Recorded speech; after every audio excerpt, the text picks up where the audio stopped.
The honey-glazed ham was still steaming in the center of the table, its sweet scent filling the dining room. But nobody was looking at the food. Every pair of eyes was fixed on the empty space beneath the 12-foot Christmas tree. Usually, that space was overflowing with silver boxes, designer bags, and the latest gadgets. Today, there was nothing but a patterned rug and a few fallen pine needles. My Aunt Kesara stood at the head of the table. Her face was turning a deep, alarming shade of purple. She slammed her expensive crystal wine glass onto the mahogany table so hard that the stems snapped, sending red wine splashing onto the white tablecloth like a crime scene. "You selfish, ungrateful brat," she shrieked, pointing a trembling finger at me. "You ruined Christmas. You ruined it for the entire family. Look at your cousins. They are crying." I looked around the table. My cousin Brex was staring at the wall, jaw dropped. My sister Arielia had actual tears streaming down her face because there was no jewelry box waiting for her. My Uncle Orion was red-faced, loosening his tie as if he couldn't breathe. The festive twinkling lights seemed to mock the absolute carnage in the room. I stood there, stone cold. I took a sip of my water. For 10 years, I had been terrified of this woman, but today I felt nothing but calm. "I didn't ruin Christmas, Kesara," I said, my voice steady and clear for the first time in a decade. "I just stopped paying for it." To understand why I did this, you have to go back 2 weeks. It was a Tuesday. I had stopped by the family mansion, the one I paid the mortgage for, to drop off some groceries Kesara had demanded. The house was empty, or so I thought. I walked into the kitchen and saw an iPad sitting on the island counter. The screen was glowing. It was open to a group chat app. I assumed it belonged to Brex. Curiosity got the better of me, and I glanced at the screen. The chat was titled, "The Cash Cow."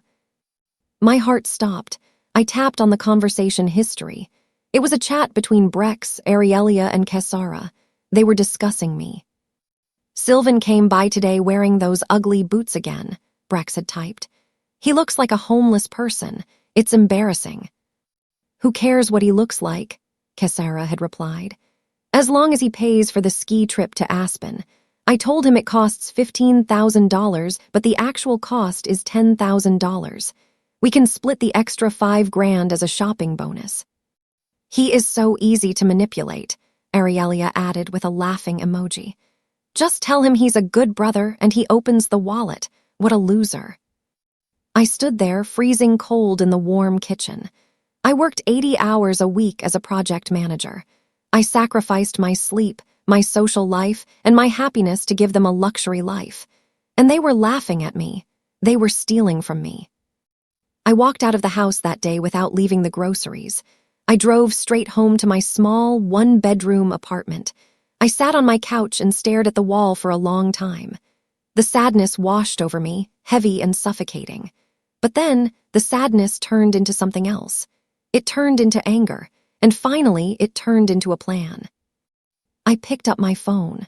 I had a list of vendors saved in my contacts, the people I hired every year to make the family Christmas perfect.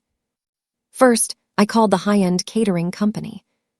"This is Sylvan," I said. "I need to cancel the order for the 25th. Yes, the Wagyu beef, the lobster, the truffle mashed potatoes, all of it. Cancel the servers, too." Next, I called the decorators who were scheduled to come on Christmas Eve to set up the Winter Wonderland theme. "Cancel it," I said. Then I called the personal shopper I used for their gifts. "Send everything back," I instructed. "I want a full refund process to my card today." "But sir," the shopper said, "these are custom orders." "I don't care," I replied. "Return them." With every call, I felt a physical weight lift off my chest. It was a weight I didn't know I was carrying. I wasn't just canceling a party. I was canceling my role as their victim. A few days later, Kesara called me. I could hear the clinking of glasses in the background. She was likely having a midday brunch with her friends. "Sylvan," she said, her voice dripping with fake sweetness.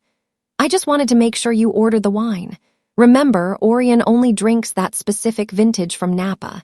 It's $500 a bottle, but it's Christmas. We deserve the best." I took a deep breath. I had to play this perfectly. If they suspected anything, they would guilt-trip me into submission before the big day. "Everything is handled, Aunt Cassara," I said. "And the gifts," she pressed. "You got the list I sent you, the diamond earrings, the new gaming setup for Brex." "I have taken care of everything regarding the gifts," I said carefully. "Good," she snapped, dropping the sweet act instantly. "Don't be late on Christmas morning.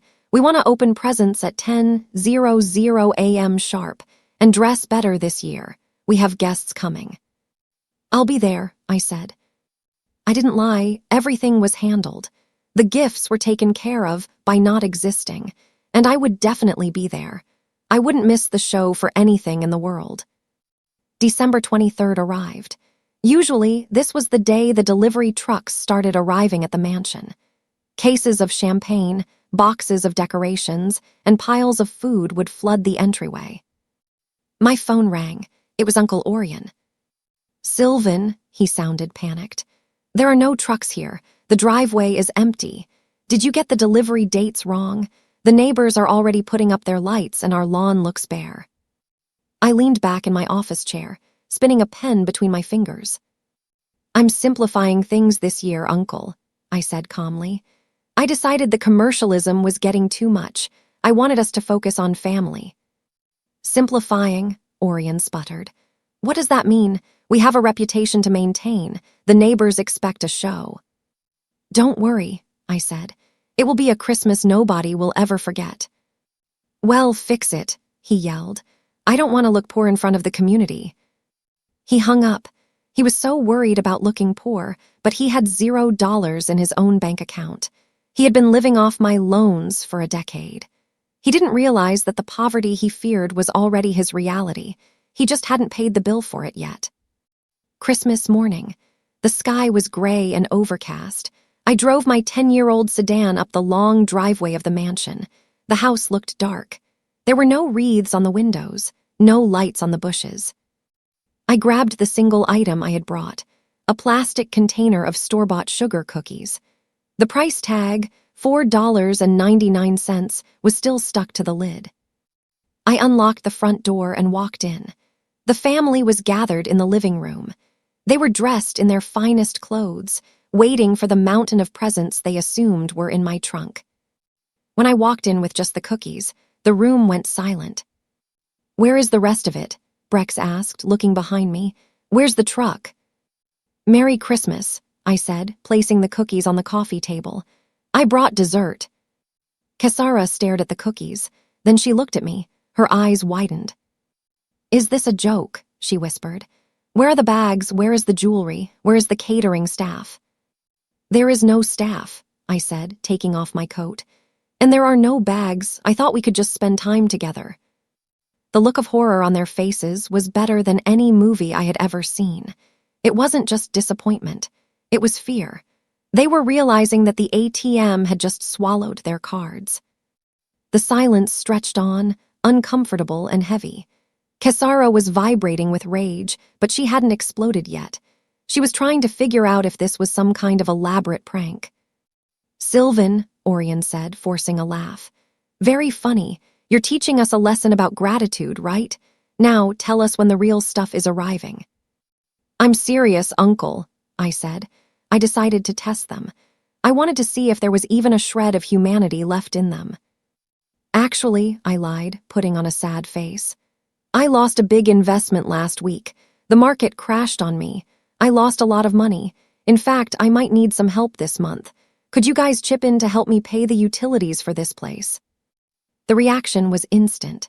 It was like watching roaches scatter when the lights turn on. Orion suddenly became very interested in his watch. "Help you? Sylvan, you know business has been slow for me." Arielia scoffed. "I can't pay for utilities, I'm a student." She was 26 and hadn't taken a class in 3 years. "You lost the money," Cassara hissed, her eyes narrowing. "How could you be so irresponsible? That was our money, you selfish idiot." There it was, not "are you okay?" Not "we'll help you." Just anger that their supply was cut off. "I didn't actually lose the money," I said, dropping the sad act. My voice hardened. I still have plenty of money, I just decided not to spend it on you. Kesara's face twisted. How dare you? This is my house. You are a guest here. If you aren't going to contribute, you can get out. I laughed. It was a dry, humorless sound. Your house, I asked. Kesara, have you ever looked at the deed? Of course it's my house, she yelled. We've lived here for 10 years. You live here, I corrected her. But I bought it. My name is on the title. My name is on the mortgage. You haven't paid a dime in rent for a decade. I pulled a folded letter from my pocket. And speaking of the mortgage, I continued, I canceled the auto pay last month.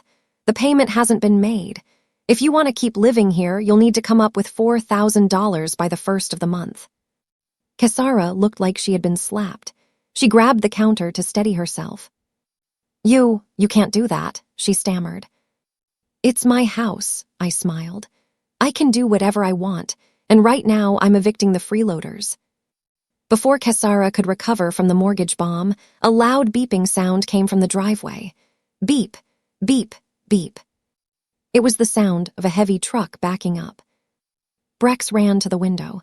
What is that? Is that the gift delivery? He pulled back the curtains. His face went pale. That's a tow truck, he screamed.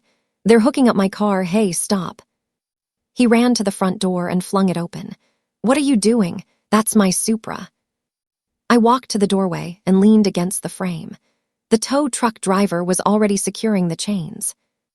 Actually, Brex, I said loud enough for him to hear over the engine. That's the bank's Supra. I co-signed the loan, remember? And since I stopped making the payments 3 months ago, which I warned you I would do if you didn't get a job, they are taking it back. You did this, Brex shouted, turning on me with clenched fists. You knew this would happen today, on Christmas. I figured it was a good lesson, I said. You wanted a sporty car, now you have a sporty walk.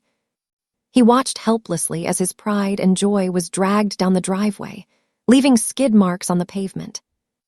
We went back inside. The atmosphere was toxic. Brex was packing, muttering curses. Kesara was pouring herself a glass of wine with shaking hands. Arielia approached me. She looked desperate. Sylvan, she said, trying to use her baby sister voice. Forget about them. They're crazy. But we're cool, right? I mean, I need to talk to you about the wedding fund. The wedding fund? I asked. You aren't even engaged, Arielia. I know, but Kyle is going to propose soon, she said. And I checked the account you set up for me. It's empty. Did you move the money? I looked at her. I checked the logs, Arielia. You drained that account 6 months ago. You spent $20,000 on a girl's trip to Bali and a new wardrobe. So, she shrugged. I needed a break. I thought you would refill it. You always refill it. We need that money for the deposit on the venue. There is no refill, I said. The fountain is dry. You spent your wedding money on a vacation. I guess you'll be getting married at the courthouse. I hate you, she screamed, stomping her foot like a toddler. You're ruining my life. No, I said. I'm just letting you pay for it. Kesara had been quiet for a few minutes, which was dangerous. She walked over to me, her eyes gleaming with malice. You think you're so smart, she spat.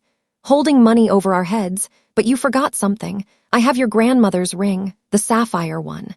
She left it to me for safekeeping until you got married. But seeing as you're dying alone, I think I'll keep it. My blood ran cold. That ring was the only thing I had left of my grandmother. It was promised to me in her letter, but Kesara had snatched it from the safe deposit box years ago. Give me the ring, Kesara, I said, my voice dropping an octave. I don't have it here, she sneered. It's safe. You're lying, I said. I looked at her hand. She wasn't wearing it. She usually flaunted it. Where is it? I demanded. She looked away. A flash of guilt crossed her face. I put it in storage, she mumbled. I knew that look. You pawned it, I realized. You pawned Grandma's ring to pay off your credit cards, didn't you? I had to, she yelled. The interest rates were killing me. It's just a piece of jewelry. Why do you care more about a rock than your own aunt? She had sold my heritage to buy handbags. The rage I felt was blinding, but I kept it locked down. I needed to be smart. You know what? I said, pulling out my laptop from my bag. Since we are talking about finances, let's look at everything. I opened the laptop and set it on the dining table. I hired a forensic accountant last week, I announced, and a private investigator. Orion froze. He stopped breathing. Why would you do that? He asked, his voice squeaking. Because I noticed some irregularities on my credit report, I said. Specifically, 3 business lines of credit opened in my name for a construction company that doesn't exist. I turned the laptop so Orion could see the screen. It showed the documents with my forged signature. That's identity theft, Uncle, I said. Federal crime. The investigator traced the IP address of the application. It came from this house, from your iPad. Orion slumped into a chair. Sylvan, listen, I was going to pay it back. I just needed capital to start a project. I did it for the family. You did it for yourself, I said. You stole my identity because your credit is trash, and now I have the evidence. This is enough, Kesara shouted. We are having a family meeting right now. Sit down, Sylvan. We are going to discuss your attitude. She was trying to regain control. She thought she could bully me like she did when I was 12. A meeting, I asked. Great idea. I walked over to the side table where I had set up a small portable projector I brought with me. I pointed it at the blank white wall of the living room. I actually prepared a presentation for this meeting, I said. What is that? Arielia asked, squinting at the light. Sit down, I commanded. My voice was so authoritative that they actually sat. They were confused, scared, and waiting to see what I would do next. I connected my phone to the projector. You guys love group chats, right? I asked. You love talking behind people's backs. Well, let's read some of your greatest hits. I clicked a button. The Cash Cow group chat appeared on the wall in massive, high-definition letters. The room went deadly silent. I scrolled through the messages slowly. Kesara, he's such a pathetic little worm. Just cry a little bit about the electric bill and he'll pay it. He's desperate for love. Brex, I hope he doesn't stay long on Christmas. His voice is annoying. I just want the keys to the car. Arielia, I can't believe we have to invite him. Can't we just ask him to mail the checks? I read them out loud, my voice echoing in the silent house. Pathetic worm, I repeated, looking at Kesara. Desperate for love. Kesara's face was pale. She opened her mouth, but no words came out. Seeing their own cruel words projected 10 feet tall stripped away every defense they had. They couldn't deny it. They couldn't gaslight me. It was there in black and white. This is what you think of me, I said. You don't love me, you love my wallet, and you hate me because you need me. I turned off the projector. The room was dark again. Here is the deal, I said. I have enough evidence to send Orion to prison for fraud. I have enough evidence to sue Kesara for the theft of the ring. And Brex, I can have your wages garnished for the next 10 years to pay off the car loan balance. They were trembling. The power had shifted completely. But, I said, I am willing to make a deal. Anything, Orion whispered. Please, Sylvan, no police. You have 24 hours, I said.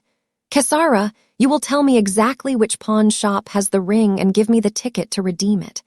Orion, you will sign a confession admitting to the fraud and agree to pay off the debt yourself, removing my name from the accounts. And if we don't, Brex asked defiantly. Then I go to the police station tomorrow morning at 9:00 a.m., I said, and I hand over the file. You wouldn't put your family in jail, Kesara challenged, trying to find a weak spot. You aren't my family, I said cold. You're just people who used to know me. Kesara realized she was losing. She went for her final weapon, the health scare. She gasped loudly, clutching her chest. Her eyes rolled back and she collapsed onto the rug in a heap. Mom, Brex yelled, dropping to his knees. Mom, oh my God, she's having a heart attack. You killed her, Sylvan. You stressed her out and you killed her. Arielia started screaming. Call 911. I looked at Kesara. I saw her eyelids flutter. I saw her hand adjust slightly to make sure her dress wasn't bunched up. Okay, I said calmly. I pulled out my phone and dialed. Yes, I have a woman here claiming cardiac arrest, I said into the phone. Please send an ambulance, and police. We might need a report. At the word police, Kesara's unconscious body stiffened. She's waking up, Brex yelled, shaking her. Kesara opened her eyes and sat up miraculously fast. I think I'm okay, she stammered. I just need water, don't let the police come. Too late, I said. They're on their way. You can explain your miracle recovery to the paramedics. The sirens wailed in the distance, getting louder. The flashing red lights illuminated the living room. Because we were in a wealthy neighborhood, the neighbors were nosy. I saw Mrs. Taslin from next door walking up the driveway with her husband. They were the head of the homeowners association.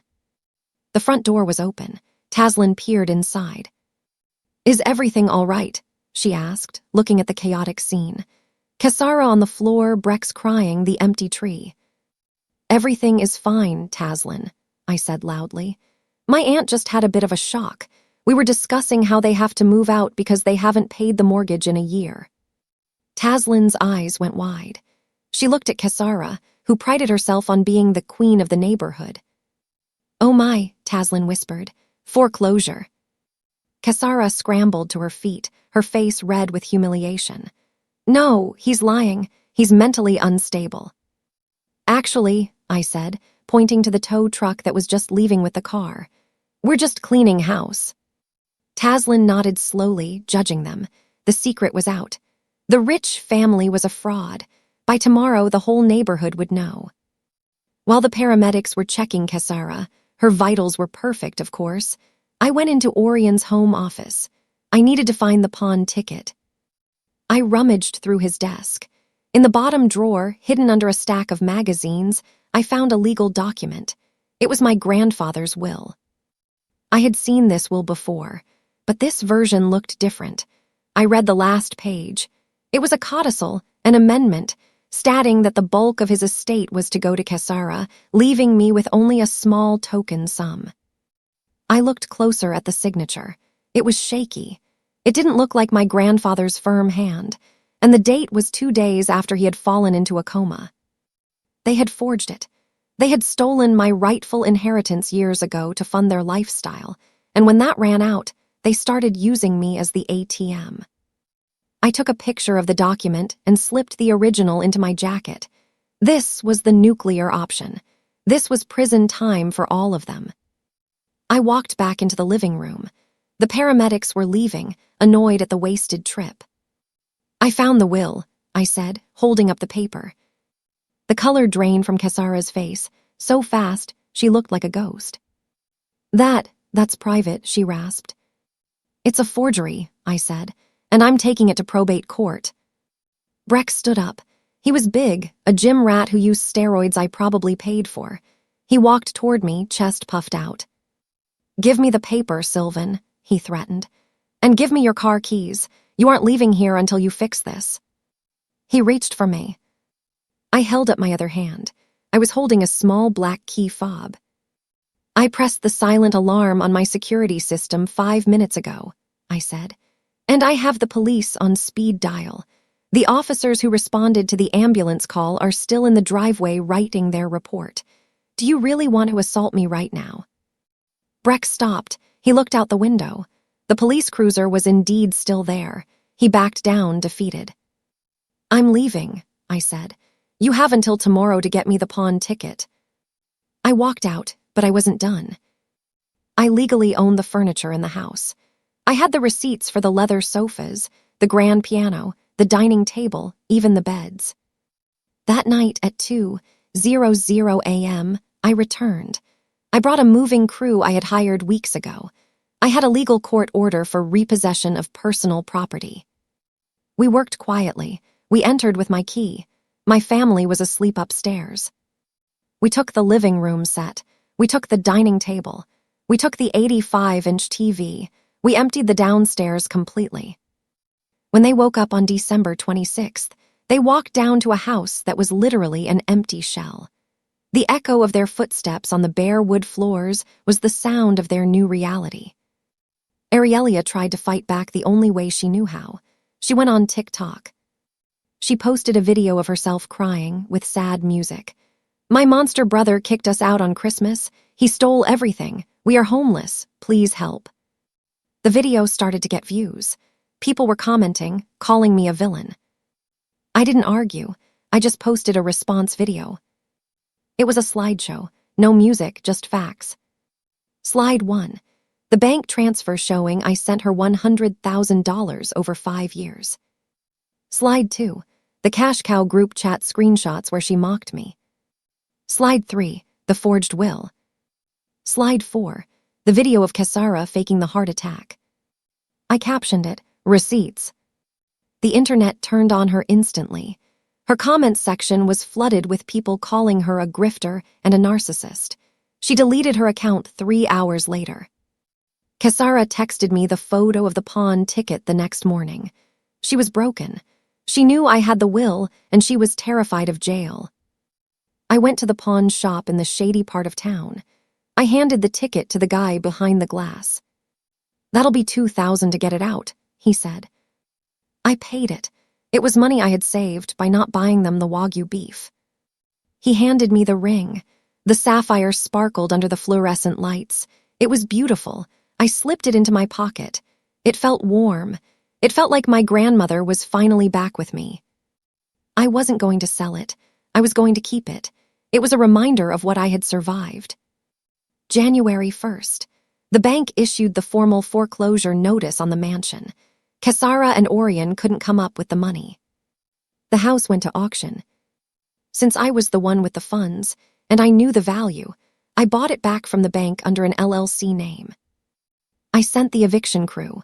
Kesara, Orion, Brex, and Arielia were escorted off the property by the sheriff. They stood on the curb with their suitcases, looking at the mansion they had pretended to own. I didn't move in. I couldn't live there, too many bad memories. I hired a property manager and turned it into a rental. A nice family moved in 2 weeks later. They paid their rent on time. They planted flowers.